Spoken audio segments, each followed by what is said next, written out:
Hello friends, our today's topic is list in Python. We will cover the topic of list in Python language.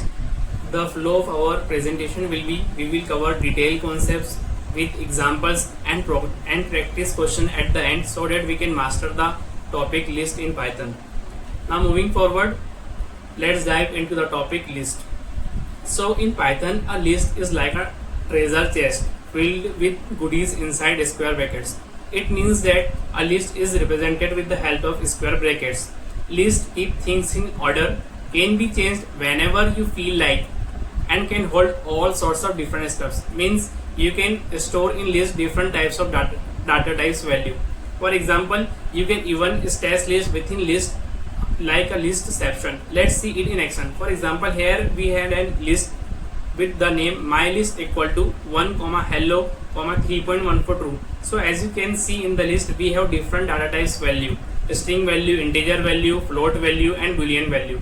It means that a list can store various types of data types in it.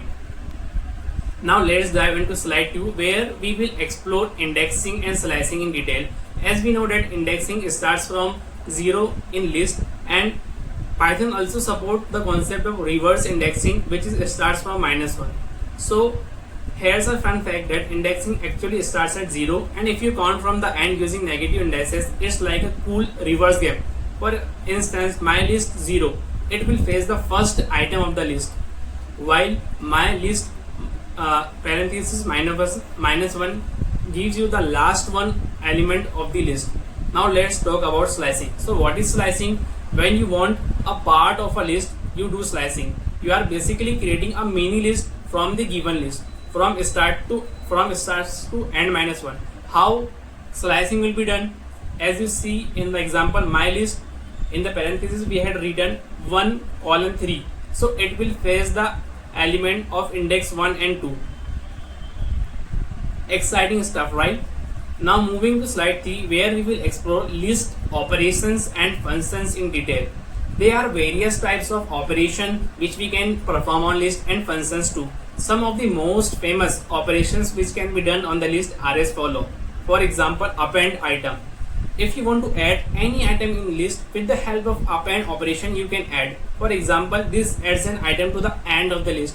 Remember that append operation adds an elements at the end of the list, while insert operation add element at the specified index. If you want to add element in list at the specified index as you wish, so you can use insert operation. The syntax of insert operation is like that: insert parenthesis index comma item. At place of index, specify the index, and at place of item, specify the item which you want to add. You can insert an item at a specified index. Now talking about remove operation. This method helps you to delete an element from a list. Say goodbye to the first occurrence of an item. Pop. With the help of pop method, you can specify the index too. If you want to delete an element of any specific index, you can go for pop method. Remove an item at a particular index. By default, if you not provide any index, then it will remove the last item of the list. Sort method, it's a very wonderful method. It get your list sorted in place. You can sort your list in ascending order too and in descending order too. Now reverse method, it will reverse your list, flip the list around. Now moving to slide 4, which reads list comprehension, a concise way to perform operation on list. In a single statement you can do multiple tasks. List comprehension is a neat trick to quickly generate list. It follows the syntax expression for item in iterable if condition. For instance, you can create a list of squares like this. If you want to create a square list, you can write squares equal to x into x for x in range. So it will give you the squares from 0 to 4. Memberships allow you to easily check if an item is present in a list. How you can check that whether this item is present in the list? With the help of in operator. In operator is also called membership operator. For example, you can check, for example, if you want to check that 3 is present in the list or not, you can write if 3 is in my list. Now moving to slide 4, which leads where we explore nested list and copying. Yes, nested list is allowed in Python. How we can achieve this? Nested lists are like list within list. For example, if we have a nested list, parenthesis, again parenthesis 1 comma 2, then comma parenthesis 3 comma 4. So 1 comma 2 and 3 comma 4 are nested leaves of a list. We can access the element 2. For example, if you want to access the element 2, how you can do it? Using nested 0 comma 1, 0 parenthesis 1.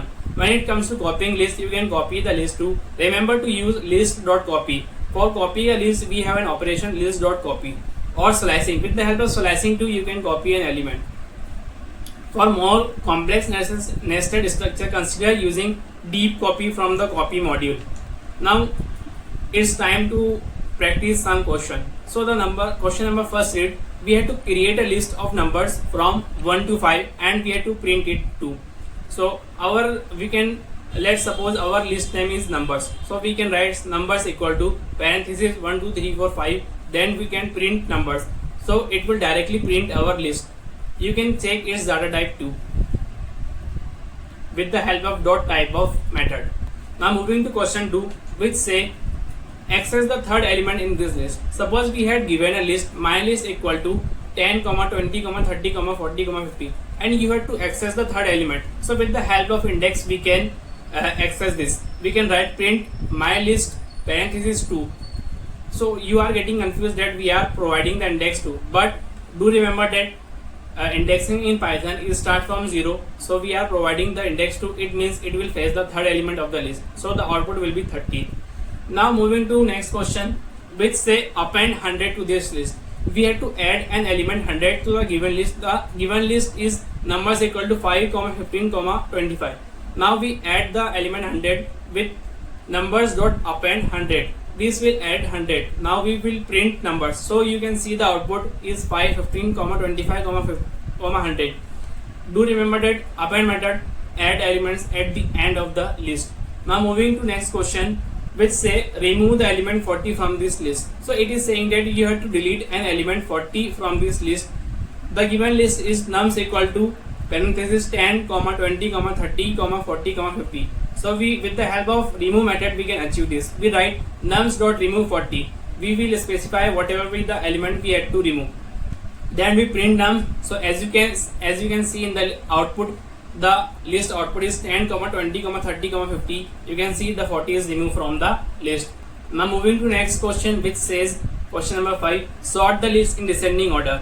We had given a list marks equal to 85, 92, 78, 94, 67, which is unsorted list. Now we have to sort it. So with the help of sort method we can achieve it.